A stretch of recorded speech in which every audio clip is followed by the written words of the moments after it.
Hello everybody, welcome back to my channel where skincare is all about progression over perfection because perfection doesn't exist. And welcome back to another When Beauty Turns Ugly. I know us influencers exaggerate a lot, right? I try not to, but I think especially in thumbnails and titles, you need to reel people in. It's kind of like a movie poster, you know? And a lot of the times we're like, oh my god, this product destroyed my skin. And all that happened was it broke you out a little bit. I did have a skincare product though a few years back though that really did genuinely destroy my skin. It broke me out and those breakouts very quickly turned into post-inflammatory hyperpigmentation. It kind of is what I feel like triggered my rosacea because before that I had never really had anything like that before. My skin was awful for about 4 months, a good 4 months. But it was a great chance for me to monetize that, my healing journey. It was a good time for me to test healing products, healing ingredients, and that I could eventually monetize, you know? Luckily for me, all it did was kind of gave me something else to talk about. But what if your career depended on looking perfect pretty much all the time? As near perfect as you could. And what if your most important feature, the only thing that can make you money, was your face? How attractive you looked, how good your skin was. Then what if somebody you should be able to trust completely destroyed your career? Or what if your skincare routine destroyed your career? Now, we spoke a few When Beauty Turns Uglies back about supermodel Linda Evangelista and how her weight loss procedure gave her some really rare and unfortunate side effects. And this, for a long period of time, did destroy her career. She wasn't able to work because her body was what she quoted as disfigured. She went for cool sculpting, and unfortunately what this did was gave her lumps of hard, square fat on her body, rectangle fat on her body, that she had to have surgery to remove. But she's not the only model who has had surgery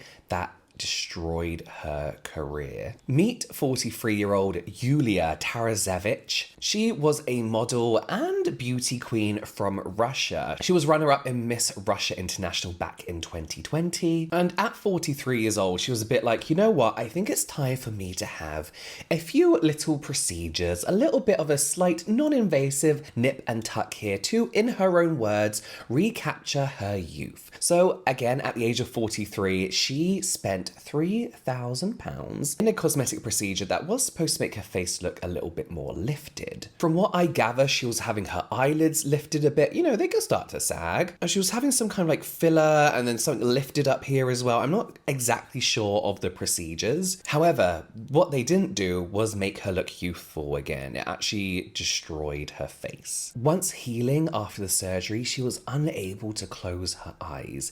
She couldn't blink. She couldn't shut her eyes, and she was unable to move her mouth. She couldn't smile, she could barely talk properly. Speaking of her very obvious disappointment and the surgery, she says, I came into them with a beautiful, healthy face, just wanting to correct some nuances caused by aging, but sadly I lost my health. So these procedures that destroyed her face were a facelift, mini liposuction, and blepharoplasty, which is cosmetic correction of the eyelids. So I'm guessing the liposuction was in here, judging by the fact that she couldn't move her mouth. I'm guessing what everyone's calling that buccal fat removal. It could have been that. Now, this surgery was performed at a clinic in Krasnodar, southern Russia, butchered that probably, sorry, by Andrei Komarov and Omar Khaled, two very experienced surgeons with no history of botched surgery or any problematic past relating to their surgical careers. So whilst the recovery process for Yulia seemed to be going fine,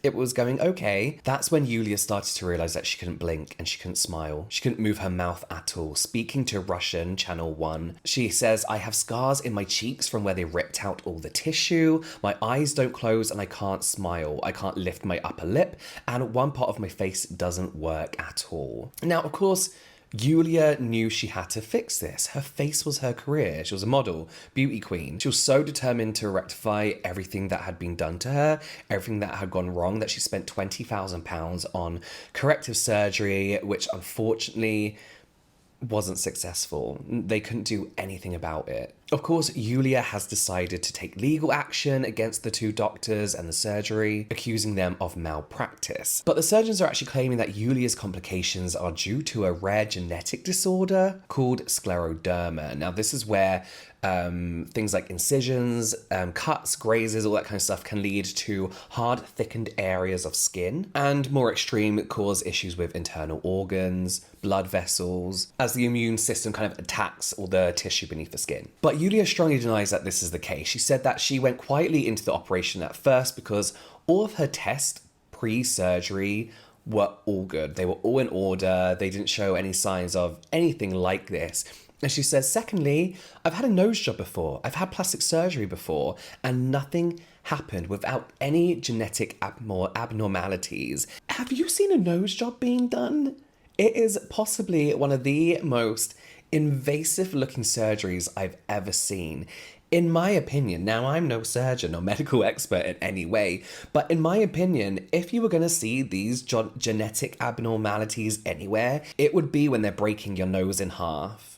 You know? And still to this day, there is no evidence that Yulia has this condition. So, of course, Yulia is accusing the practice of malpractice for ruining her facial features and blaming their own mistakes on her, on a condition that could not be detected and still cannot be detected. Yulia said that the surgeons made me the only one guilty for what has happened. The doctors who disfigured my face relieved themselves of all responsibility. I decided to have my day in court, with Dr. Khaled meanwhile saying that the case has been exaggerated. Both the doctors are now under investigation for flouting laws on the safety of life and health, according to the Russian Investigative Committee. Anna Pushkina, who is a committee spokesperson, said a forensic medical examination has been appointed to determine the severity of the harm to health and other patients who could have suffered from the poor quality services in this clinic and are also being identified. The investigation of the criminal case is ongoing. I mean, there is always a risk, of course, to surgery, but she had tests. She had pre-surgical evaluations. I think she looks back on this and now she thinks maybe there wasn't enough going on. And it looks like the Russian Investigative Committee is also saying the same thing. But you do still trust professionals to have their shit together, especially when they're taking a knife to your face, right? And not to pretty much partially paralyze your face for life. Oh, it's getting sunny out there, isn't it? Yulia's case is quite rare and extreme, but in the case of Mariana Diallo, what happened to her skin could really happen to any of us, and often does. Now, former beauty queen and pageant winner and model Mariama Diallo has modeled for the likes of Nike, Calvin Klein. It's Nike, not Nike. They said it themselves. The brand has said. She claims that a Swiss brand of skincare destroyed her modeling career for years. It put a halt to her earning any money. This was by causing severe acne, leaving dark spots all over her face, a lot of post-inflammatory hyperpigmentation, and according to new-ish court documents, she also has decided to take legal action. So the situation happened back in January of 2018, when she was traveling for work and she forgot her usual favorite brand of like French pharmacy skincare. They don't really say what it is anywhere, but I bet you it was like La Roche-Posay. She couldn't find it anywhere either, so she saw this Swiss brand of skincare and was like, I feel like Swiss are gonna have the same kind of vibe as French pharmacy, which I kind of get that. So she bought those products thinking that they'd be just as good for her skin. However, these products did not live up to her expectations or anyone's expectations of what you expect when you use a skincare product. The products broke her out almost instantly, everywhere, all over her face. And quite bad as well. This looked like acne rather than just irritation. Diallo decided to contact the company herself and be like, look, your products have fucked up my skin really, really bad. What's going on? And they were like, we're going to send you a product to help fix this.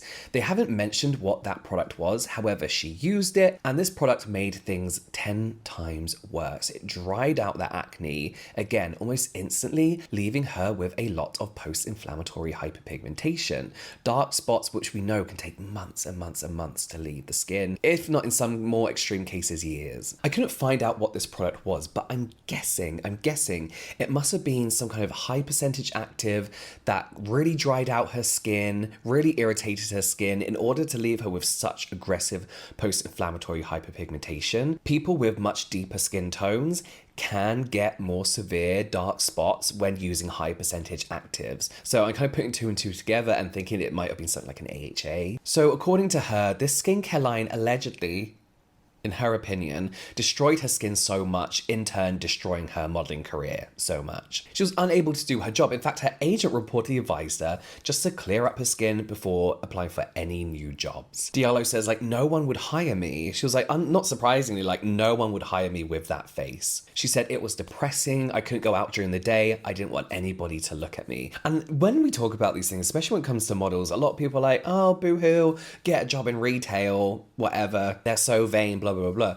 But when you work in an industry that is all about your looks, and I'm guessing every day have people commenting on your looks and whether your looks are appropriate to sell something, or, you know, your looks are your job. It's everything that you're used to. So yes, of course you could go out and get a retail job or whatever job, you know, working in a bar or a restaurant, whatever. It still doesn't change the fact that there's a lot of emotional distress tied to this. I've seen some comments on like multiple videos where I talk about this kind of stuff that people saying, aren't all models photoshopped anyway?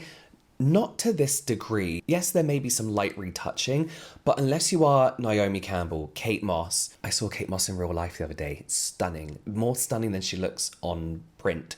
On print? How old am I?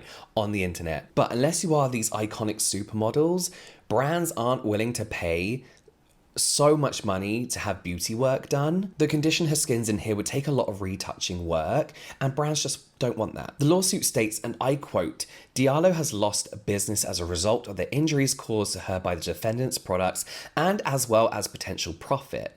And her career as a top model has been shortened and she has been unable to apply for jobs as a result of damages to her face. Diallo goes on to say that she didn't even tell her mum how bad her skin was because she didn't want her mum to see her like that. She said she distanced herself from everybody. With the lawsuit saying that she has also suffered from mental anguish and emotional distress as a result of the alleged product mishap. Again, this kind of skin condition, the state that it's in, its current condition, is everyday for a lot of people. But I do guess there's that level, extra level of, you know, tied into it of her career's gone down the drain. Probably that she's worked really hard for too. Now, because she wants to get her career back on track, she has undergone a lot of treatments with a dermatologist that she sought out. She says that while there has been some improvement, her dermatologist has reckoned some chemical pills which are going to cost a lot of money. But she herself says she just needs to spend this money, get back into work, saying, I'm in a rush because I want to get back to work. Not the best quote there, James. Her lawyer, Yoram Nachimovsky, told the Post somebody at the top of her game could make millions of dollars. She should have been able to make a lot of money these past several years. Which is true. She was working for Calvin Klein and Nike. They're good jobs to have on your resume. And that 100% would have led to her working for other huge brands. And of course, she wants to be compensated for her 3 years of not working. This brand is called Mercari, and she wants to bring awareness to their product, saying that if this has happened to her, it can kind of happen to anyone else, and she wants this brand to revise their products. From what I gather, this is an ongoing case with Mercari not making a statement whatsoever. Overall, in general, the reviews for Mercari online seem to be overwhelmingly positive. That doesn't mean that their products are amazing, because out of the handful selected, a lot of the influencers kind of linked to Mercari, like they're a Mercari influencer. And what I think we've learned from skincare lawsuits is that legal experts don't understand toxicology, science behind skincare, ingredients at all. We've seen that one viral TikTok of the lawyer who's saying beauty brands I won't use because of lawsuits, when you look into those lawsuits, there's no science really involved other than people saying things like talc causes cancer. So skincare lawsuits like this can go either way, you know? Either the court's going to side with her and think, oh my god, this skincare is really dangerous, or they're going to be like, you just had a bad reaction to skincare products that didn't agree with you. The whole lawsuit is behind a paywall. I couldn't find a free version, so I couldn't find out what they are specifically claiming these products did and how they did it more so. But sometimes some people just have bad reactions to skincare. Unfortunately, very unfortunately. I mean, it's not like the Yes2 Unicorn Vitamin C mask I've done a video on, where they were kind of advertising high percentage actives to children, or the complete bullshit that is drinkable sunscreen. This is just someone who unfortunately had a really bad reaction to some skincare. Let's go back to the world of cosmetic surgery for a brief stint and meet 61-year-old Tracy Samara, another ex-model back in the day. But at 40 years old, she decided to leave the industry. She wanted to start a family, but entering her mid-40s, she was like, you know what, fuck it, I want to get back into modeling. But knowing how competitive the industry has become, she kind of wanted to refresh her looks a little bit. She actually stumbled across an ad in a newspaper that was advertising a contest, and the winner of this contest would just so happen to win a non-invasive, remember that, facial rejuvenation. And to her surprise, she won. This feels dodgy to me already, right? It feels a little bit... She was understandably nervous. This was actually her first ever cosmetic surgery she's ever had it done. However, upon walking into the clinic, she was kind of put at ease a little bit more. It looked very professional. There were other people there having things done. It looked very clean, very respectable. It didn't look like some kind of like back market clinic. However, this initial consultation she thought she was going in for was actually the first day of her surgery. So there was no pre-evaluation, there was no questions, there was no consultation. She was asking so many questions and the doctors were like, sit back, relax, you're going to be fine. They were completely brushing her off. Complete red flag. So this procedure involved lip, cheek and under eye filler, which doesn't sound too bad. It sounds all right. However, when she came out, she was left very swollen, covered in bruises, and pretty much feeling sore as shit. She kind of thought this was standard. You know, she never had it done before. She had some needles and shit on her face. However, weeks after the surgery, she still wasn't healing. She explains both my eyes were infected and the swelling and bruising underneath got so bad, these huge lumps appeared, almost blinding me. She said, when I mentioned it to the doctor who did the procedure, he blamed it on my vegetarian diet, saying I was low in iron. She said he made me feel like I had done something wrong. So she was kind of like gaslit by the doctors to come in for more surgery because they hadn't quite finished this procedure, this free procedure. So she underwent the rest of the procedures. In her head, she was like, maybe this isn't the best idea, but maybe if I have all these procedures done and finished, the end result would be much better. You know, maybe this is just a step in the right direction. But it was too late, and the scarring that was left from her procedures, the scarring was so deep that it resulted in, according to her, permanent disfigurement. I'm not 100% sure if she took legal action, and I couldn't find any kind of lawsuit tied to this one, but she is still to this day trying different things to reverse the damage. She also mentions that she feels stupid because there were so many red flags. But again, I never like to blame the client having things done when you think you're in the hand of professionals. She said there were red flags everywhere and I just ignored them. She wants people to know and spread her story and says that if a clinic gives you a deal that seems too good to be true, avoid them at all costs, saying that this was probably the biggest warning sign that she ignored. We all say that too. If you're getting a 2-for-1 hair extensions and lip filler on voucher, get out of there. Leave immediately. I mean, it's crazy how you could put your trust in these professionals. I mean, I guess we see examples of it all the time though, don't we? People with doctor titles who, you know, it doesn't really mean they're just instantly good at what they do just because they got doctor in front of their name. You know, and it's a rare situation that somebody's job relies on their face and how they look. But imagine the damage it can do if somebody destroys your money maker, basically. Anyway, you can watch the whole When Beauty Turns Ugly playlist here, some general light entertainment here, and I'll see you over there.